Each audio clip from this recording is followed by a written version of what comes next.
collectif d'enseignants et sous la houlette de Stéphanie. Voilà, et on est ravis d'avoir un texte original. Merci à vous. Le petit garçon a du mal à apprendre sa poésie, dans lequel les rimes se croisent. Il ne manquerait plus qu'elles s'embrassent. Point d'exclamation. Qu'apparaît devant lui une kyrielle de personnages fantasmagoriques. 2 points. Poussée, virgule. Cosette, virgule. Alice, virgule. Vous escomptez combien de fautes? Oh, une quinzaine. Vous avez rencontré des problèmes? Quelques-uns, oui. Sur quoi? Des mots que je ne connaissais pas, donc j'ai fait un peu phonétiquement. Et pourquoi vous avez fait la dictée? C'était pour tester mes connaissances. Celui qui va me corriger, le pauvre, je lui souhaite bon courage. Vous avez conscience d'avoir fait souffrir les gens qui faisaient la dictée? Oui, je crois, vu les têtes, oui. Première pour Sainte-Macre, donc on ne savait pas trop jauger, donc j'espère qu'elle n'a pas été trop difficile. On verra aux corrections.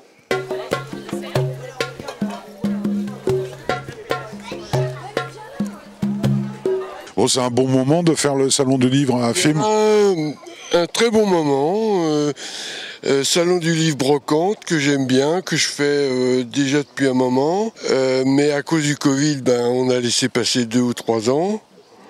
Mais cette année, à nouveau, j'étais content que ça recommence.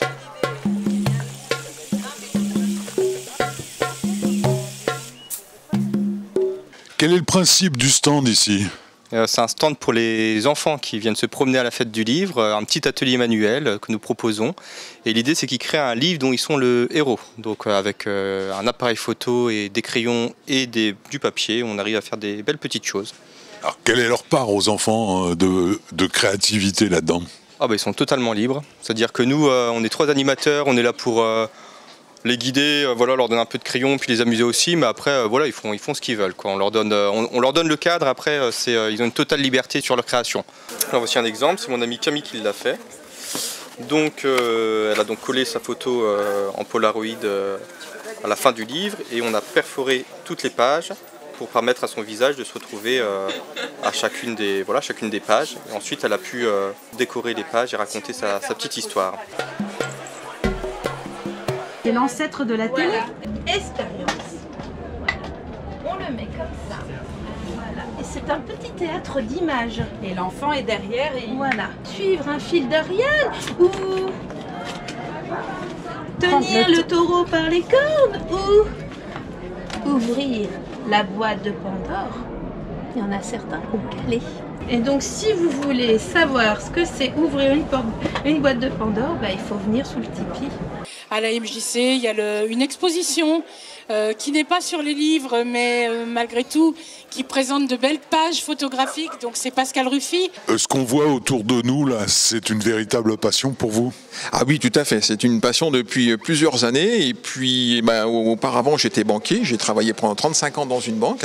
Et puis un matin, j'ai dit stop, j'en ai marre, j'en ai ras-le-bol de tous ces trucs-là. Et donc, je me suis mis photographe. Et en particulier, photographe animalier. Quel fut le moment le plus intense, le plus émotionnel que vous ayez connu? C'est ici. C'est la toute première rencontre avec la renarde qui m'a présenté son renardeau.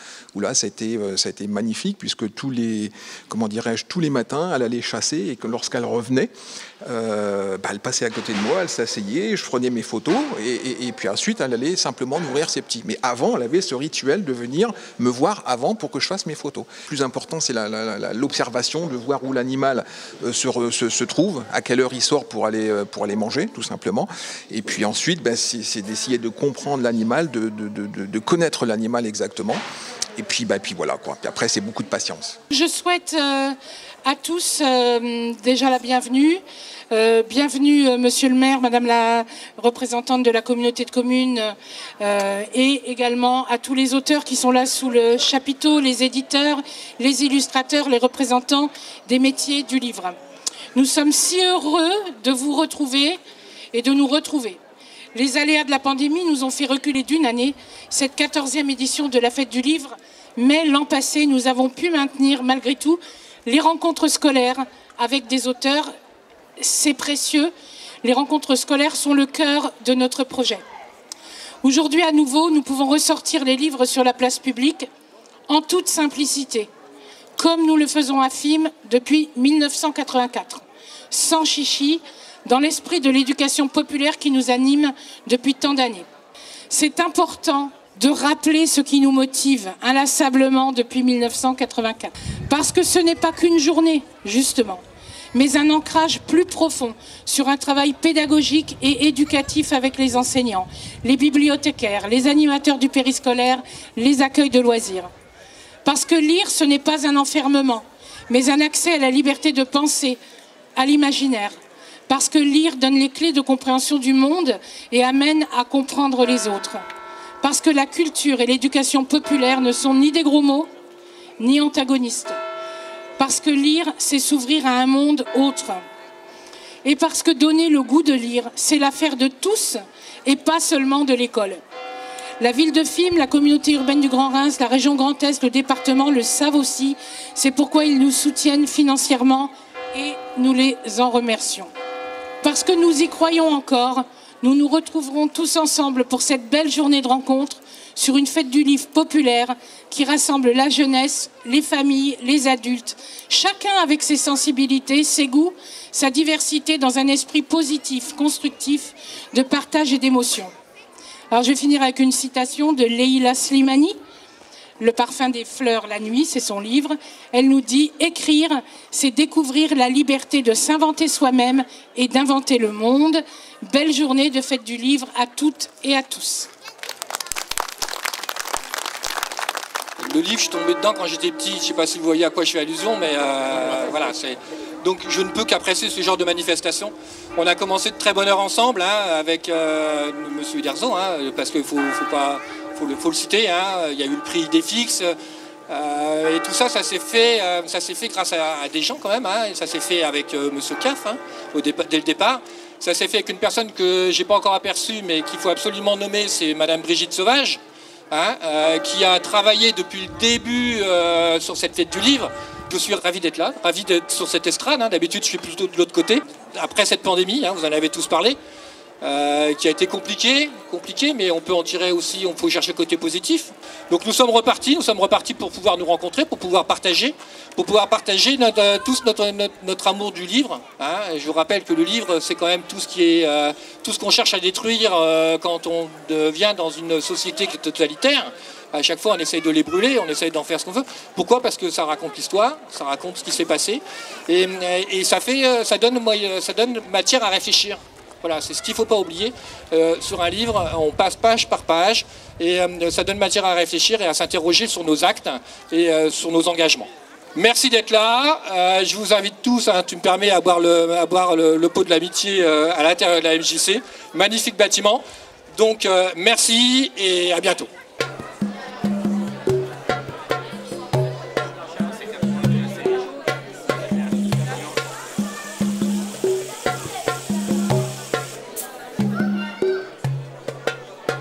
C'est un grand plaisir de reprendre la fête du livre. Alors c'est un grand plaisir pour tous les Fimois, pour tous les gens de Grand Reims et tous ceux qui aiment le livre, d'accord. Je vois beaucoup d'auteurs, il y a des personnes que je connais, il y a de la BD et c'est vraiment un plaisir d'être là. Et j'étais là depuis 84 en tant que libraire, là je suis en tant que maire et je suis ravi d'être là. Est-ce que vous avez eu du plaisir à faire l'affiche du Salon du Livre de cette année ? Énormément. Ma préoccupation première, c'était vraiment d'attirer l'œil des plus grands, mais aussi des plus petits. Ça, c'était important pour moi. Je sais que les enfants, c'est une petite génération qui aime beaucoup les jeux, les tablettes, etc. Et vraiment, c'était un appel pour eux, pour qu'ils puissent vraiment s'intéresser au livre et qu'ils puissent se sentir aussi très concernés par rapport à ça. Et il y a toujours l'accent qui est porté sur les écoles ?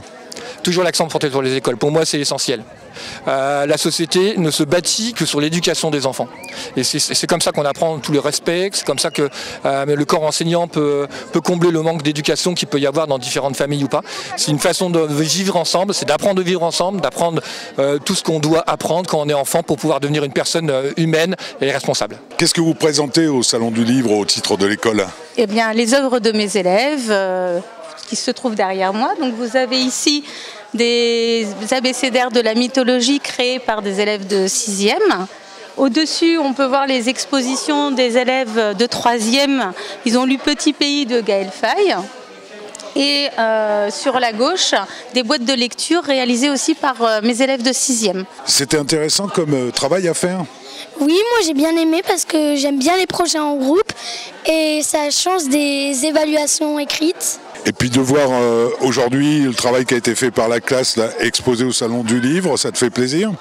Oui, ça me fait super plaisir de voir que c'est exposé et que les gens regardent et qu'ils peuvent aimer ce qu'on a fait comme travail. Alors est-ce que vous pouvez nous expliquer un peu ce que vous avez réalisé pour le Salon du Livre? Alors on s'est lancé sur un projet chevalier Moyen-Âge. Et donc, on a voulu faire un documentaire sur tout ce qu'on avait appris durant la période des chevaliers. On retourne les personnages et on a l'explication que chaque enfant a donnée sur la partie du château ou la partie du chevalier.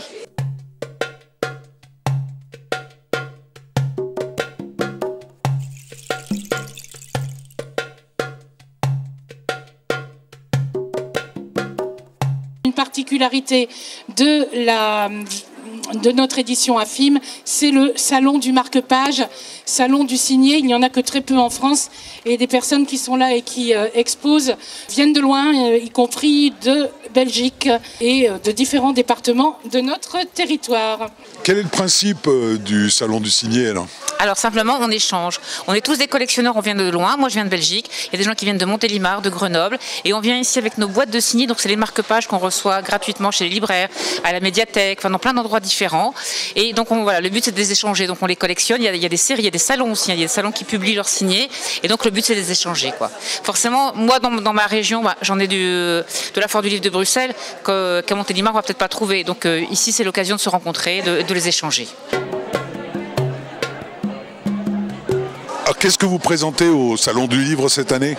Je présente un livre documentaire sur le milieu souterrain, essentiellement dans les calcaires du Lutétia, qui est une roche qui a plus de 45 millions d'années en arrière. Les carrières ont été occupées par des champignonistes en premier, et ensuite est venue la Grande Guerre, et en fait on est carrément sur la zone de front de la Grande Guerre, et tous les militaires ont occupé ces carrières et ont laissé des traces qui sont encore aujourd'hui visibles et historique. Et par le fait de l'histoire du site où on se trouve, sur la Grande Guerre mondiale, on est vraiment proche de la ligne, le chemin des dames est à 20 km d'ici. Je me suis orienté vers l'histoire de cette Grande Guerre, essayer de retrouver les traces des soldats, comment ils y ont vécu, qu'est-ce qu'ils y ont laissé comme traces, qui a occupé ces cavernes, etc. Alors vous êtes revenu au Salon du Livre du film avec plaisir? Bien sûr, toujours avec plaisir. Eh bien, cette année, on présente principalement deux collections. Une série qui s'appelle Marzi, qui parle d'une petite fille polonaise qui grandit dans la Pologne des années 80 et qui vit la fin du communisme. Et puis une série qui s'appelle Le fil de l'histoire, racontée par Ariane et Nino, qui enseigne de manière un peu ludique l'histoire aux enfants. Et vous êtes vous-même passionné d'histoire? Je suis assez passionné d'histoire, effectivement. Oui. Tout ce que je fais en production depuis quelques années, c'est lié à l'histoire. Vous m'avez parlé d'un titre avec une petite polonaise. Vos sources viennent d'où? Alors mes sources viennent directement d'à côté, puisque la petite polonaise a grandi, elle est là et elle raconte sa propre histoire en fait. C'est une histoire complètement autobiographique et ça permet de plonger dans l'univers d'une famille polonaise des années 80 en fait, voilà, dans le sud-est de la Pologne. Qu'est-ce que vous présentez au Salon du Livre AFIM? Je présente des livres jeunesse qui sont faits pour faire lire et rire. Et vous êtes allé faire des animations dans les écoles? Absolument, j'ai fait des animations jeudi 5 et vendredi 6 et je crois que j'ai vu 16 classes en 2 jours. Et c'est intéressant pour vous de rencontrer des enfants? Oui, c'est très intéressant, j'aime beaucoup le faire, d'autant que là on en a été privé pendant presque 2 ans, comme tout le monde, donc il y a beaucoup de joie à retrouver les enfants et retrouver les échanges qu'on peut avoir avec eux. Je pense que c'est très important d'abord de leur montrer une très grande variété de bouquins et aussi de leur montrer que derrière chaque livre il y a une personne qui a quelque chose à leur raconter et qu'un livre c'est vivant, et là on le voit vraiment. Quelle est votre production ? Alors moi j'écris des romans pour ados, principalement, et surtout dans le genre de la science-fiction. Et puis vous êtes venu au Salon du Livre présenter vos écrits, mais en même temps vous êtes allé faire de l'animation dans les écoles. Qu'est-ce que vous en pensez de cela ? Eh ben voilà, j'ai passé mon vendredi au collège de Thibaut de Champagne et également à Sainte-Macre. Là on est dans des rencontres scolaires où les enfants ont étudié un de nos ouvrages. Et on vient un peu parler avec eux, leur livrer un peu les secrets de fabrication de nos bouquins, et qu'ils puissent un peu poser toutes les questions qu'ils ont envie de poser, à la fois sur les thématiques des livres ou sur le métier d'écrivain. Voilà.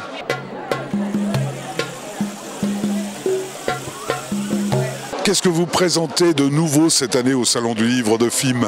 Je voudrais vous présenter Balade de la dernière nuit ou Jazzy Weather, et je trouve que c'est l'opportunité puisque le 21 mai c'est la commémoration de l'esclavage. Avec Balade de la dernière nuit, on part des côtes de l'Afrique, on traverse les océans et on voit en fait les esclaves qui petit à petit arrivent aux États-Unis, enfin Amérique à cette époque-là, pour être vendus sur les marchés. Tout le monde pense que le jazz s'écrivait au départ J-A-2-Z.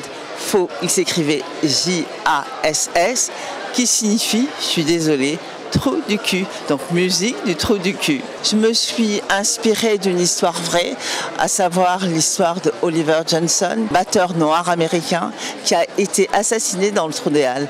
Moi je vous le conseille parce que j'ai eu beaucoup de plaisir. 10 ans de recherche, il est à mettre entre toutes les mains. Et ce qui est important aussi, c'est le poème d'ouverture qui est très bien, qui est un hommage à mes esclaves, à cette traite inhumaine qui fait partir de l'histoire de l'Afrique et qu'il ne faut pas oublier. Après ces années d'interruption du Salon du Livre, là, je voulais prendre des nouvelles du Poilu. L'Encrier du Poilu se porte très bien. C'est donc une association constituée d'historiens et nous avons aussi des adhérents dits sympathisants. Nous éditons une revue qui sort tous les 4 mois et nous présentons les livres écrits par nos adhérents. Voilà. Nous essayons de maintenir la mémoire des Poilus. Après le centenaire, c'est un petit peu plus difficile. Mais on fait notre possible. Oui, mais il y a toujours des gens qui sont intéressés par l'histoire locale. La Première Guerre mondiale, oui, il n'y a aucun problème. Beaucoup de choses sont parties de la Première Guerre mondiale, tant sur le plan économique, sur le plan de l'avenir de l'Europe, sur le plan de la médecine, de la recherche, de la physique, de la chimie, de l'émancipation de la femme. Et bon, la Première Guerre mondiale, je pense, aura toujours sa place. Comment se portent les Choguettes ? Les Choguettes se portent toujours très bien. On en est à notre 47e numéro. Et là, on vient de sortir un numéro spécial avec la municipalité de Fismes, puisqu'il est question de restaurer les remparts et de reconstruire les Choguettes.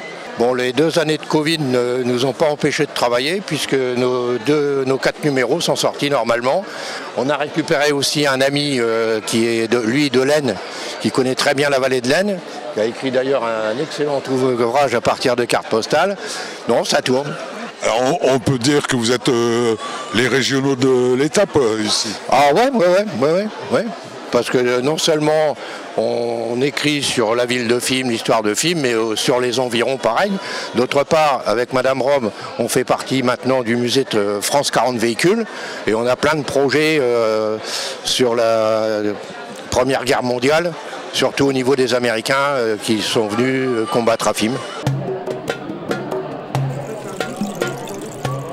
Je vois une très belle couverture. Est-ce que le livre est au diapason avec la couverture ? On a choisi les couleurs de l'amour, le mauve, le rose, rose, une jeune femme avec des fleurs. Effectivement, c'est un livre d'amour, un livre feel good. C'est un livre que j'ai écrit à un moment de ma vie où j'avais besoin d'écrire pour moi. Il y a beaucoup de moi dans ce livre-là, alors que d'habitude, j'écris plutôt des livres de science-fiction où je prends un fait d'actualité, quelque chose qui m'interpelle et j'extrapole pour voir un petit peu jusqu'où on pourrait aller si on poursuit dans cette idée-là. Est-ce qu'on peut dire que vous êtes un habitué? Ah oui, je crois que je fais partie des piliers maintenant. Hein. Et puis toujours la main agile pour dessiner? Ah toujours, ça pétille encore et dans l'esprit et les mains, je tremble pas encore. Oui, ça va. On ne se plaint pas. Je présente mon dernier livre, Les Soupirants de Marianne. C'est le dernier et c'est l'ultime. Voilà. Un livre, c'est 2 ans. Faut autant pour le vendre. Donc là, faut quand même pas exagérer, quoi. Je ne sais pas où j'en serai dans 4 ans.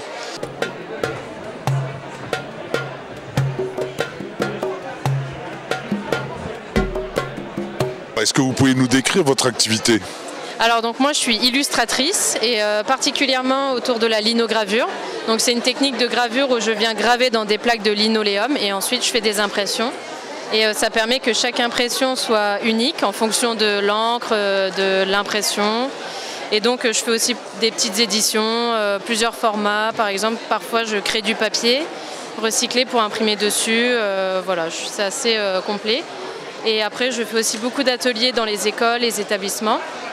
Et je travaille aussi sur des illustrations pour des livres. Donc aujourd'hui, je propose un atelier d'impression de cartes.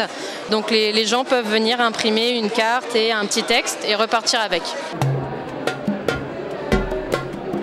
Quelle est votre activité? Typographe. En fait, la typographie manuelle au plomb et en bois, c'est le plus beau type d'impression qui soit. Parce que c'est une impression en relief qui marque le papier. Même si un bon imprimeur ne doit pas écraser le papier mais juste l'effleurer, il y a une qualité incroyable qui permet à l'imprimé de se conserver pendant des siècles. Et comment ça vous est venu cette envie de faire de la typographie? Je me suis retrouvé dans des cercles de poètes ou d'écrivains qui étaient dans des librairies et qui m'ont dit d'aller travailler dans des imprimeries. Alors je l'ai fait et puis peu à peu je me suis retrouvé dans le milieu des imprimeurs. Et là, j'ai commencé à vouloir faire tout manuel. J'invente ou je réinvente le métier de littérature de colportage. C'est-à-dire, c'est des livres qui sont faits entièrement à la main et qui sont aussi distribués, parfois par un distributeur, comme on le connaît dans la grande édition, mais aussi je les prends dans mon sac et je vais voir un libraire et je lui donne. Ou alors, je le vends directement sur un salon. Et la participation au salon de film, là, c'est intéressant pour vous? Oui, c'est la 2e fois que je viens. La première fois, je n'avais qu'un seul livre, Frontières. Là, j'en ai 3. Il s'est passé quelques années entre mes deux venues ici, mais j'apprécie toujours autant de venir ici. L'organisation est très bien faite, on est bien accueillis et il y a du monde. Et là, pour les gens qui viennent dans un salon du livre, ils découvrent des auteurs, ils découvrent des séries qu'ils n'auraient pas forcément vues en librairie, et ça permet d'aller vers un nouveau public qu'on n'aurait pas forcément capté à un autre moment. Je tiens aussi à dire qu'on est vraiment très très bien reçus par la MJC de film, par la ville. Enfin, je voudrais aller remercier et féliciter tous les gens qui travaillent à ce salon, à cette organisation. Quelque part, nous, c'est un petit... Ça se raccroche au salon du livre, mais c'est magnifique d'être aussi bien reçu. C'est toujours plaisant de rencontrer ses lecteurs et puis de partager... partager le livre quand on l'envoie, on ne sait pas comment il va être reçu. On y retrouve des amis puisque j'habite dans le secteur. Hein. Non, je viens avec plaisir. Sinon, je ne me déplacerai pas. Hein. Et sur ce salon, à FIM, je rencontre d'autres personnes qui sont jeunes, qui font de l'illustration et qui ont des idées et dont la sensibilité me touche. Et je me dis, on va faire un projet et tout de suite, je visualise le projet. Je me dis, ça va marcher, on va faire un petit livre. C'est une personne qui s'intéresse aussi aux livres parce qu'on est là dans un endroit où on aime tous les livres. Et on a besoin de salons du livre et puis on ne peut faire vivre le livre qu'au travers des salons. Et je reste persuadée que pour un bon lecteur, la version papier est toujours la meilleure.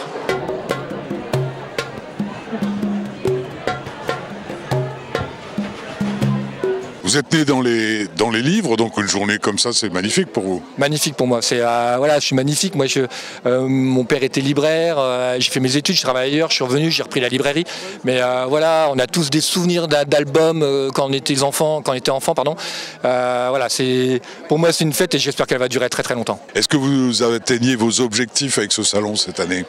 Oui, comme toujours, l'objectif c'est de donner goût à la lecture aux enfants, aux adultes, de remettre le livre au cœur des familles et des maisons. Et du coup, quand on voit les gens sortir avec plein de livres sous les bras, pour nous c'est une belle réussite. Alors, est-ce qu'on peut faire un petit bilan déjà de cette journée? Eh ben, il est 17h et je pense qu'effectivement, on peut se dire que c'était une belle réussite pour un retour sur la place publique des livres à film. Alors on a commencé ce matin avec la dictée, c'est toujours un grand moment de se confronter à l'orthographe. Et puis, pas de moment particulier, mais j'allais dire une ambiance vraiment conviviale. Les auteurs, là je viens de faire le tour, sont très très contents, ils sont contents de l'accueil. On a eu toute la journée des visiteurs, vraiment toute la journée. Donc on avait quelques appréhensions, puisqu'évidemment après 3 années, un petit peu d'anxiété, la pandémie, le fait que les gens sortent moins, la culture qui a quand même disparu de la place publique pendant quelques temps, on est content. Donc on dit l'avenir c'est dans 2 ans. L'avenir, j'espère que c'est dans 2 ans. Je pense que de toute façon, ceux qui nous subventionnent nous suivront, ils l'ont dit ce matin. Tout le monde est content, franchement je ne sais plus quoi dire d'autre que tout le monde est content.